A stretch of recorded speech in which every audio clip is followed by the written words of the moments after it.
Assalamualaikum warahmatullahi wabarakatuh. Perkenalkan, nama saya Tri Junirti. Saya dari Program Studi Pendidikan Teknologi dan Informasi semester 3 kelas A. Jadi tujuan saya di sini adalah ingin membuat model pembelajaran, dan diantaranya saya memilih model pembelajaran Dick and Carey. Nah, dalam model pembelajaran Dick and Carey ini memiliki bagian-bagian inti. Yang pertama yaitu pengertian dari model and Carey, yang kedua yaitu tujuannya, yang ketiga langkah-langkah atau sinteks, yang keempat adalah kelebihan dan kekurangan, yang kelima adalah manfaat dari model pembelajaran Dick and Carey, dan yang terakhir adalah kesimpulannya. Nah, langsung saja masuk pada bagian inti yang pertama, yaitu pengertian dari model Dick and Carey. Nah, poin yang pertama yaitu pengertian dari model pembelajaran Dick and Carey. Model desain pembelajaran Dick and Carey merupakan model desain pembelajaran yang mengikuti pendekatan sistematis untuk mengembangkan program pembelajaran yang efektif dan efisien. Model ini terdiri dari 10 tahapan yang saling terkait dan bergantung satu sama lain. Model pembelajaran Dick and Carey memiliki beberapa komponen, yaitu pembelajaran, mengajar, pengajar, materi, dan lingkungan. Demikian halnya dengan pendidikan non-formal memiliki komponen yang terdiri atas pembelajar, pengajar, materi, dan lingkungan pembelajaran. Selanjutnya masuk pada poin yang kedua, yaitu tujuan Dick and Carey. Dick and Carey mengatakan bahwa tujuan pembelajaran yang telah diidentifikasi perlu dianalisis untuk mengetahui keterampilan-keterampilan bawaan atau subordinate skills yang mengharuskan peserta didik belajar menguasainya dan menentukan langkah-langkah prosedural yang harus dilakukan oleh peserta didik dalam melaksanakan pembelajaran mereka. Selanjutnya langkah-langkah atau sinteks dari Dick and Carey. Nah, jadi di sini saya mengambil 3 langkah-langkahnya.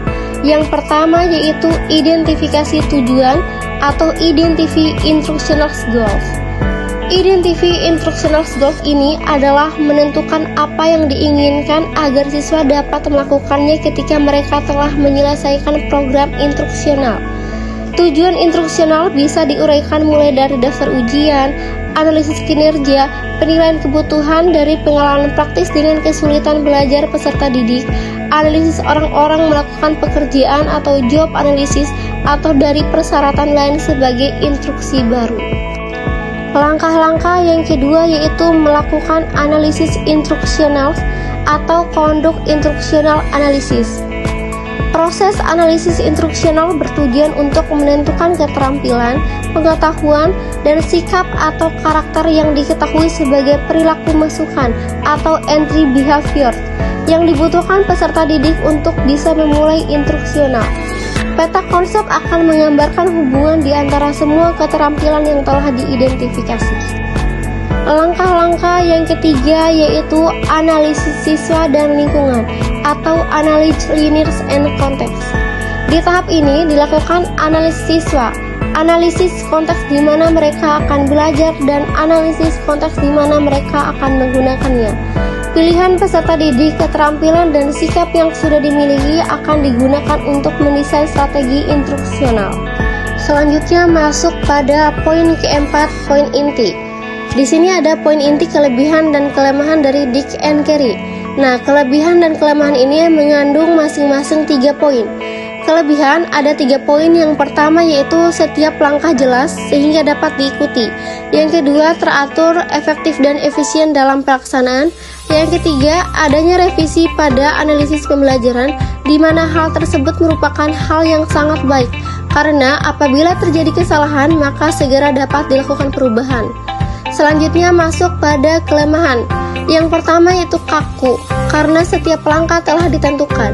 Yang kedua, tidak semua prosedur pelaksanaan KBM dapat dikembangkan sesuai dengan langkah-langkah tersebut.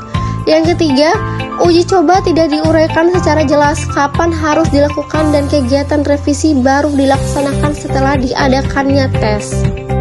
Selanjutnya, manfaat dari Dick and Carey. Salah satu manfaat pembelajaran Dick and Carey ini diantaranya adalah pemerintah, fasilitas, dan sumber belajar. Akibatnya, kompetensi siswa menjadi beragam walaupun pemerintah telah menetapkan standar kompetensi dan kompetensi dasar dari setiap mata pembelajaran. Penyeragaman desain untuk membuat satu kompetensi tertentu akan mempermudah standarisasi kompetensi yang diinginkan. Dan yang terakhir yaitu kesimpulan. Desain pembelajaran merupakan rancangan yang di dalamnya berbentuk rangkaian prosedur sistematis, mencakup seluruh proses pembelajaran dari awal sampai akhir dengan mengkolaborasikan teori, model, dan media pembelajaran sesuai materi sehingga menghasilkan perangkat pembelajaran. Selain itu, desain pembelajaran juga sebagai rumusan yang dalamnya terdapat proses berdasarkan tujuan pembelajaran yang ingin dicapai.